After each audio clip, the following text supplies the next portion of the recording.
Bonjour mes chers Capricornes, je vous remercie de me retrouver pour cet horoscope. Nous allons commencer sans plus tarder.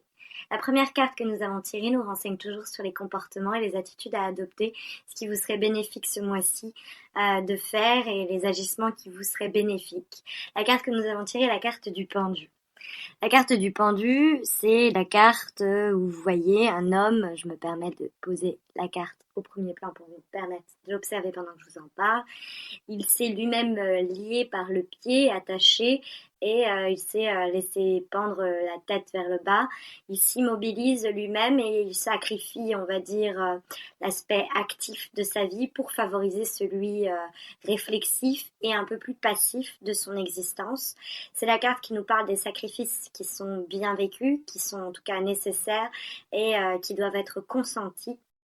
C'est une carte qui va vous dire, ok, les choses pour ce mois de mai, je vous le dis franchement, risquent d'être un peu bloquées. Hein. En tout cas, c'est pas le moment de se mettre bille en tête pour faire bouger les choses. C'est le moment de réfléchir, de profiter de ce temps-là peut-être pour évaluer la position, la situation dans laquelle on se trouve et peut-être réfléchir sur les actions qui seraient bonnes. Mais ce mois-ci semble être un mois un petit peu où il vous serait bon de prendre sur vous, de patienter. C'est la carte de l'attente par excellence. Donc si vous vous demandez est-ce que je dois faire ci, est-ce que je dois faire ça en professionnel, en amoureux, amical, etc. Les cartes vous invitent à prendre un peu sur vous et attendre. Elles ne favorisent pas le mouvement et l'action pour le moment. Cette idée est renforcée par la carte qui fait face au pendu, les obstacles et les difficultés qui se rencontrent, qui risquent d'être rencontrés par les Capricornes. Et nous avons la carte de la Maison Dieu. La carte de la Maison Dieu, justement, nous parle de changements soudains, etc. Quand elle est dans les obstacles, ça nous dit, à la vue de la dynamique du tirage, et en plus de ça, de la synthèse qui n'est pas encore présente dans les cartes qui vous font face, mais que je vous montrerai à la fin de cette vidéo, je pense que ça nous dit que c'est pas le moment de tout faire péter, si je peux me permettre de parler comme ça.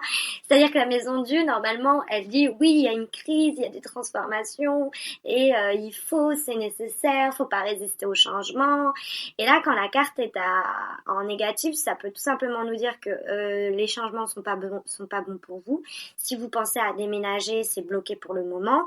Et si vous pensez à donner votre démission, ne le faites pas. Si vous pensez bref, tout ce qui va être soudain et un petit peu irréfléchi est fortement déconseillé parce que c'est une carte qui peut nous parler du coup de des confitures quoi. C'est-à-dire que ça se passe pas comme on le voudrait et ça se casse la gueule. Il n'y a pas d'autre mot. Ça s'effondre.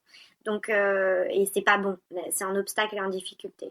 Alors du coup, la Maison Dieu vous conseille de reporter dans les obstacles et les difficultés où elle se trouve là.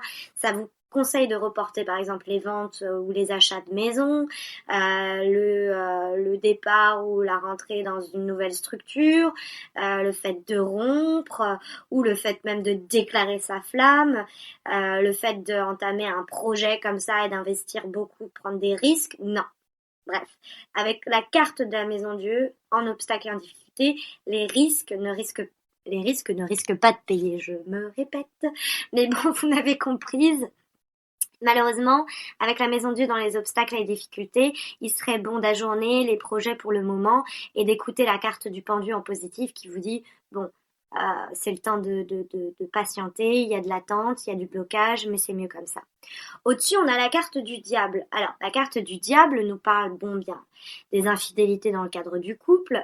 Ça nous parle aussi des rentrées d'argent et des défis en termes financiers, des projets et qu'on va peut-être penser fructueux ou des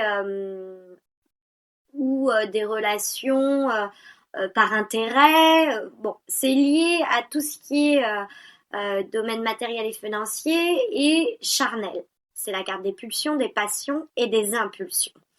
Avec la carte de la Maison Dieu, j'aurais tendance à vous dire évitez de trop les écouter et de réagir au quart de tour ou à écouter comme ça une sorte d'instinct. Non, réfléchissez, prenez le temps du pendu et de la papesse qui fait face. Parce que j'ai l'impression qu'on vous cache des choses, mes chers Capricornes. parce que la papesse peut nous parler d'un manque de formation, mais ça nous parle surtout d'un manque de savoir. Peut-être c'est des choses et des informations que vous-même, vous ne communiquez pas, et dans ce cas-là, ce n'est pas bien, il faut les révéler. Soit c'est des choses qu'on vous cache, et dans ce cas-là, il est mieux pour vous de patienter avant de faire des choix peut-être un petit peu drastiques, ou de tout laisser exploser. Attendez patiemment. Faites-vous un peu plus le diable, soyez rusé, soyez un peu plus malin et attendez d'obtenir les informations qui semblent vous être cachées et dissimulées pour le moment, car la papesse nous parle des non-dits. Et quand les informations que vous souhaitez obtenir vous seront délivrées, alors vous pourrez agir.